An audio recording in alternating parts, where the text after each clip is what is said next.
The workers deserve more. That's the new radical agenda talking point from the DSA, calling for a complete overhaul of the U.S. government. Well, it's pushing extreme policies such as abolishing the U.S. Senate, amnesty for all immigrants, no matter how they get here, deportations and more, reparations and more. Do away with one, keep the other. And they're suggesting replacing the presidency and the U.S. Supreme Court. We could call it the head honcho of whatever, it's like we might not have a president, but what we should have is an executive that's actually chosen democratically and is accountable to the representatives of the people. Here we say very clearly, abolish ICE. We have a feminism section that is transliberatory and also socialist feminist. I think it sounds so radical, abolish the Senate, abolish the Supreme Court, et cetera, but it's not. Why do we have a Senate?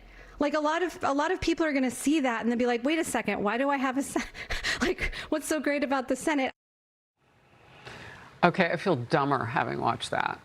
It comes on the heels of far-left insurgents winning key races, many of them backed by the Democratic Socialists of America, DSA. So far, at least 27 candidates nationwide. House Speaker Mike Johnson here. This is not a game. Everybody needs to understand these crazy little mini Mamdanis who are popping up all around the country, they are a danger to you and your family. This is not a game. If they promise you free stuff, there is far more beneath those promises that even some of these people do not understand themselves. Power panel now. Luke Ball, Republican strategist, Meghan Hays, former Biden White House director of message planning.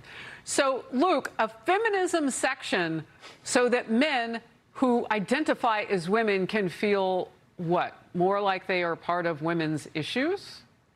Harris, this is not a policy platform that the Democratic Socialists have given us. This is the abolition of America. It's the roadmap to getting rid of the United States as we know it. And I have maintained this position for a while. I feel like the Democrats are about 2 elections away from strapping Karl Marx to a defibrillator, waking him up and running him at the top of the ballot. And the moderates, the centrists, the legacy Democrats have by and large been nowhere to be found. Listen, Harris, to these 2 juxtaposed policy positions and tell me which one's going to win out, because the Democrat Socialists want, as you just listed, extending voting rights to criminals, illegals, abolishing the Senate, eliminating SCOTUS, eliminating the presidency. But Hakeem Jeffries' response to these DSA members winning elections in his party's primary is the path is different, but the work is the same. Which one of those do you think is going to win out? I would submit, lastly, that the Democrat Party's conscience has been seared. They are numb to this, and they have allowed this weed to fester in their garden. Meghan, can you turn it around? I sure hope so, but I would like to say that Democratic Socialists of America are not Democrats. Democrats believe deeply in capitalism. They believe deeply in the Constitution. They believe deeply in our let me stop you right there, because I've heard you say this before, and I believe that you believe that. Absolutely. The problem with that is that your party is giving them money and resources to run as Democrats. They don't say anything else on those ballots in the primary. They won't say anything else on the ballots in the midterm elections. They're not going to say we're actually socialists. They say they are Democrat socialists. Yeah, and that's a huge problem that the party needs to address. And I have, on this program, asked leadership why they are doing that. But I will say these are not districts, or these are not people who are going to win the Senate or the House majority. These are people in blue states getting bluer, which people can argue that's a problem. But actually, that's not what's going to take back the majority for the Democrats. These are moderates that are winning in their communities, that are putting up candidates that are actual moderate Democrats that believe in the democratic values. So you're not concerned? I mean, of course, I am always concerned, but I am concerned that we're making a lot out of very few candidates. There have been 4 or 5 of them that have won in the last Did you see the scroll? There are 27 names on that.